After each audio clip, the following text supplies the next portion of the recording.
Thank you, Dean Morrison. Now I'd like to welcome to the stage the president of the National Black Law Students Association, which is the largest student-run organization in the country. Please join me in welcoming a 3L at Fordham Law School, Derick Dailey.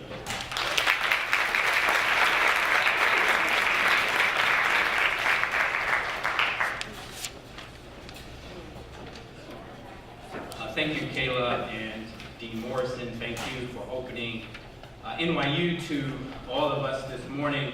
Good morning, pre-law students. Good morning, pre-law students. Good morning. It is indeed a pleasure to be here this morning with all of you. I am no dean, but I am a proud student at Fordham University School of Law, and I think it may be appropriate on the heels of Dean Morrison to share with you a few things about Fordham. As you continue to search for law schools, I encourage you to put Fordham on your list. Fordham, just months ago, launched its Center for Race, Law, and Justice, where we are taking seriously the work of racial justice and what that means, not just for the legal community and academics, but what it means for communities all over the country and the world. While at Fordham, I am a Stein Scholar at our Public Interest Center, and I couldn't be happier at Fordham. So I encourage you to take a look at our school, to talk to our BALSA president, who is here down front, Maria Hakeem, and to keep your mind and your options open. The other thing I want to say really briefly is a little bit about the National Black Law Students Association. As chair of this historic organization, I have been honored to lead a coalition of nearly 6,000 black law students from around the country with affiliate chapters around the world, from Haiti to South Africa and Canada and Nigeria. And the National Black Law Students Association has been around for nearly 50 years. This year we celebrate our 49th year, and everything began here at NYU, as black law students in 1968 gathered together to say unequivocally that the work of racial justice, in fact, the work of justice, was important and central to law students and central to what the legal community is all about. Our mission is clear.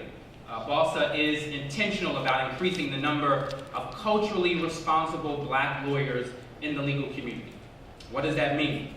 That means that we are committed to making certain that black law students graduate, find jobs, and are not just committed to the legal profession and legal practice, but committed to social impact, committed to continuing the work that they committed themselves to in law school, the work of racial justice, the work of equality and equity. So this year, BALSA has been committed to that. Our theme for the year has been embracing our legacy, pursuing racial justice, and lasting social impact. BALSA is organized by 6 regions from around the country. You are in the Northeast region. I am a member of the Northeast region, but we have regions in the West, the Southwest, the Midwest, the Southern region, and the Mid-Atlantic region. I have just completed a national chairs tour where I have visited with all 6 regions, and I want to share with you a few things that I've shared with black law students from around the country.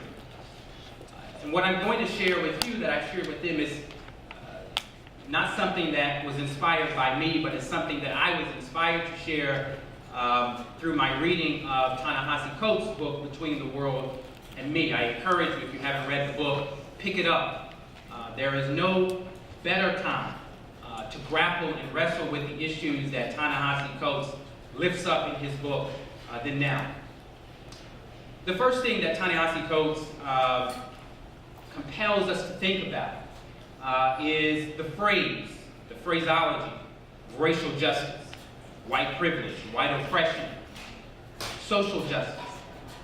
And Ta-Nehisi Coates calls us to realize that that work, the work of racial justice, is a visceral experience for communities of color around the world. And it is so important that as black people, people of color, soon to be black lawyers, that you understand that the work that you do in law school, the work that you will do as you prepare for law school, is not merely academic in nature, is not merely legal, but that work is, for our community, visceral. And that means that it may manifest itself in the murder of black and brown bodies around the world, men and women. That it may take the form of our children, my nieces and my nephews, being destined for failure before they get a shot because of the system that they live in. So as students, I'm here to remind you that racial justice, legal education is more than legal standards and legal rules and case law and precedent, but it is for our community visceral, physical, and that is something that I encourage you never to forget. The second thing that Ta-Nehisi Coates lifts up in his text is that, and he does this by recounting an experience at Howard University where he was trained. He talks about the way in which he disrespected a woman of color who was from the continent because of his own ignorance of difference. And in doing so, he mentions that he realized in that moment that he too had the capacity to do what an oppressive system has done to us. In other words, and he uses the phrase to plunder. And many of you may know that that is a term, a wartime term, where members of one camp would go to an opposing camp and take something of value from that group to win. And so Ta-Nehisi Coates reminds us that we too, as black people, have the capacity to plunder each other. And he encourages us to guard against that proclivity. Resist the temptation as black people to turn your backs on each other. Resist the temptation as people of color to fight each other, to hate each other. So I'm here to encourage you as you begin your journey to enter into a community that is small, a community in so many ways that is hurting, but hopeful. I encourage you, black law students, soon to be law students, don't plunder each other. Don't do to each other what the system and what other folks have done to you. Love each other. Now, I am from the South. I'm from Little Rock, Arkansas, and I have twin nieces and a twin myself. I'm an identical twin, 2 minutes apart. And in the South, you know, it's okay to say you love each other. You know, it's all right to hug each other, to smile at each other. And so I have been moved as I visited across the country and interacted with black law students around the country in those 6 regions. I have been moved by the very real experiences that law students are having on their campuses and the need for us to love each other. As I traveled today on the train, I was just reading the ABA Journal. There was an article there that mentioned an incident. I knew about this incident because members of the Western region contacted me about it. But a professor at the University of Oregon School of Law wore blackface to a Halloween party. And like many of you, members of our community, the Boston community out in the West, were appalled because of what that represents, particularly for a law professor to engage in that kind of behavior. I was on the phone just last week with students from the University of North Dakota, the University of Kansas, Florida International University in Miami.